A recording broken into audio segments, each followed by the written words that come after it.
Oui, donc c'est parti pour la seconde game dans cette finale de compète Fifth for Gaming entre Anima le français, contre Inside. Donc les deux sont en aléatoire.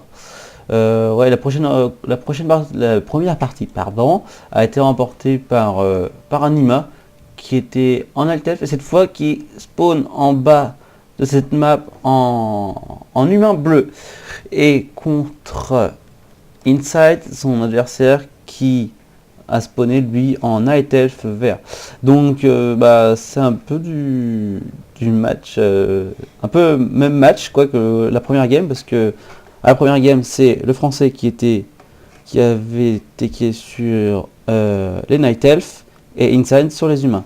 Donc on va voir si les deux font la même technique ou pas. Donc cette finale se déroule en BO3, donc en deux parties gagnantes.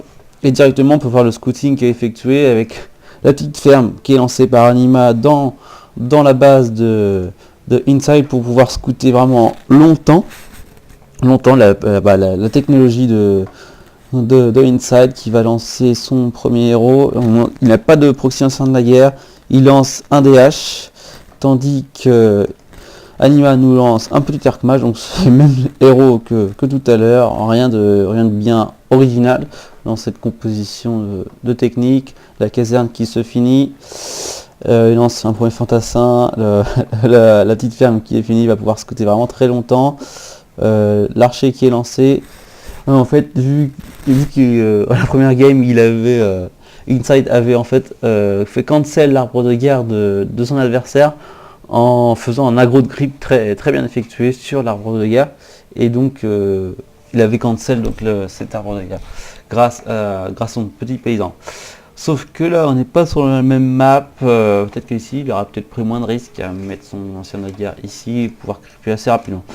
Enfin bon, peut-être qu'il ne veut pas prendre de risques, il veut la jouer relativement safe, lui qui doit absolument l'emporter s'il ne veut pas perdre dans cette finale. Et directement le creeping de Anima qui est lancé avec l'arc-mage, avec la rangée de miliciens qui arrive pour faire ce premier camp de creep de ce chef Gnoll niveau 5. Directement le légendaire d'eau qui est lancé. Voilà. Et la ferme qui n'est toujours pas pris en chasse, il pourrait très bien déraciner son ancien de la guerre et venir taper cette petite ferme. Il scoute la prise du hall du chasseur. Voilà, oui, j'avais pas vu. Il a pris un Beastmaster. J'ai cru qu'il partait sur un DH. Peut-être qu'il a voulu faire semblant, faire croire qu'il partait sur quelque chose de classique. Et en fait, il a été à l'altar prendre un petit Beastmaster.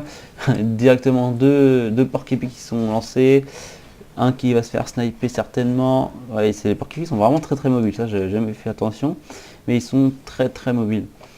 Ouais, c'est plutôt bien joué comme parade là de cette ferme. Mais c'est plutôt pas mal joué. Le Beastmaster. Donc ça va certainement. Ça va être vraiment un combat d'invocation si je puis dire. Donc la deuxième pilule qui est lancée. Toujours pas de T2. La petite tour.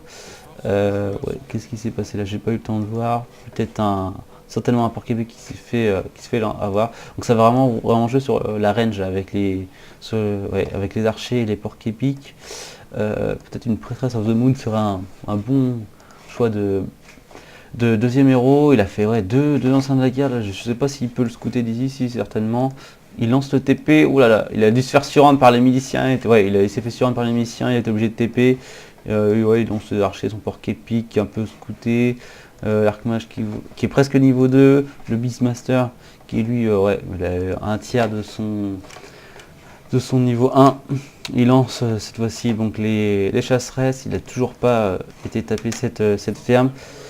Voilà, voilà, encore une fois Anima, le français qui essaie de surrendre le Beastmaster qui assez simple entre guillemets à surrendre parce qu'il est assez lent, je crois qu'il a. Ses mouvements sont à une vitesse moyenne quand un arc-mage est moyen, mais avec des bottes de vitesse, ça va tout de suite beaucoup mieux. Voilà, qu'est-ce qu'il fait là? Il essaie de creeper. Pendant ce temps-là, il lance ses fantassins, taper les puits de lune. Voilà, le gros surrend, là c'est magnifique. Attention, les clips du milicien. Il a failli faire un autre surrend sur le Beastmaster qui était à poil, il n'y avait pas de TP. Alors que l'arc-mage qui se ramène, il a tellement milicien, là, il prend des gros risques. Ouais, c'est un gros tower qui est effectué en plein milieu de la base.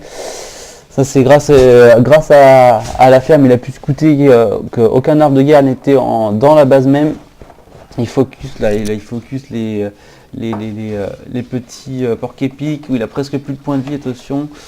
Ouais, les fantassins aussi qui sont low life, ils sont bien snipés par toutes les chasseresses, où ça va être dur de maintenir, ouais, il se fait focus les paysans. Les deux fantassins qui vont se faire certainement sniper, il revient dans la base, il prend des gros risques là, il a dû tuer une unité parce qu'il n'a pas pris d'expérience, un fantassin qui s'est snipé, il snipe les porcs épiques, attention, et là le Beastmaster qui est niveau 2, où il passe juste au niveau 2 pour voir assez de points de vie et pour s'échapper. Heureusement qu'il a acheté des bottes de vitesse, le Beastmaster qui n'en a pas. 21 points de vie, alors un point, oh là là, attention. Mais qu'est-ce qu'il fait là? Ouh, il lance juste le TP. On installe les tours de garde qui se finissent. Ouh, c'est plutôt pas mal joué ça. Une tour de garde qui se finit. Est-ce qu'il a acheté un bâton de téléportation pour pouvoir revenir très vite? Les fantassins qui... Oh ça c'est dommage, je sais pas ce qu'il a fait. Ah oui d'accord, la chasseresse qui a dû révéler le fantassin et après se mettre en invisibilité. Et hop, les fantassins sont tout de suite snipés par le drac rouge. Donc c'est vraiment très bien joué là. Du coup il arrive bien à cancel le tower rush. Ou Anima qui se retrouve presque à poil là. Il est même pas passé. Il n'est pas passé T2. Il a que dalle, il a plus de fantassins. Ouais, il s'est commit là, ça a été très vite, il a mal géré ses fantassins. Là pareil, la petite archère qui a certainement dû révéler, ou alors qui aide à... Qui essaie de style des creeps, enfin quoi qu'il y ait un archer c'est vraiment très dur, il est tombé sur un anneau de protection. Il est vraiment mal là, en plus il s'est fait révéler, donc le Beastmaster qui se ramène. Bon, le Beastmaster est aussi à poil, il a 3 fantassins pour 5 chasseresses, 6 chasseresses. Oh ça a été dur, il a plus de TP, s'il se fait prendre en surround, c'est fini pour lui. Oh, attention le surround, non, oh là là. Alors, je crois un petit fantassin. Bon, il a toujours pas de têche cette petite ferme là. Est-ce qu'il est passé T2? Non, pas passé T2, il continue son match chasseresse. Donc c'est vraiment une technique miroir quoi, par rapport à la première game. Sauf que la première game c'était le français qui nous faisait un match chasseresse, à croire qu'il y a que ça à faire avec des elfes. Et un Beastmaster où il essaie de sniper directement là, les petits feux follets. Pendant ce temps là il se fait sniper ses fantassins. Ou le surround qui va être effectué sur le Beastmaster encore une fois. Non mais il a pas compris la leçon là, il les a pas vu arriver. Donc du coup il va se faire certainement tuer son Beastmaster. Voilà qui est fait, hop. Il avait pas de TP, encore un petit erreur de micro là, ça c'est vraiment très bien joué de la part du français.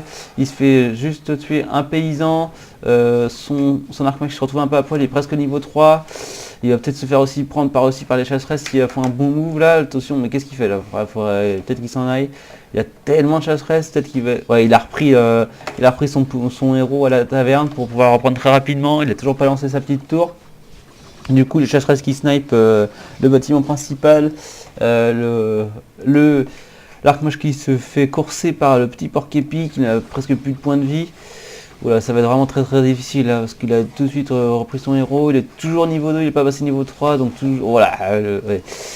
Ça s'annonce vraiment très difficile, donc du coup il lance le petit faucon fulgurant qui fait des gros dégâts, des dégâts magiques, il pourrait très bien sniper là voilà, l'arc-mage qui passe niveau 3 de manière très... Oh là là, il a 5 points de vie, il va se faire... Non, il s'enfuit avec 5 points de vie, mais pendant ça il se fait sniper tous ses fantassins. Oh c'est vraiment trop dur, hein. Il arrive à avoir une chasseresse, son inventaire d'eau qui se fait sniper, 2, voilà, un milicien, un fantassin. Ouais ça va être le GG qui va être lancé, là. Les miliciens qui se font sniper, la tour qui est juste finie, ça n'a pas été assez rapide à mon goût. Ouais, c'est pas mal ça le choix de l'aigle, voilà, c'est le GG qui est lancé par Anima qui s'est très vite fait déborder et qui s'est vraiment commit sur la première fight là, il aurait peut-être pas dû prendre autant de risques. Du coup, c'est fait bien contrer par la bonne gestion du Beastmaster de Inside. Donc voilà, c'est une game partout et donc rendez-vous pour la 3ème game pour cette game qui donnera la victoire finalement de ce petit tournoi. Voilà, d'ici là, à bientôt. Ciao.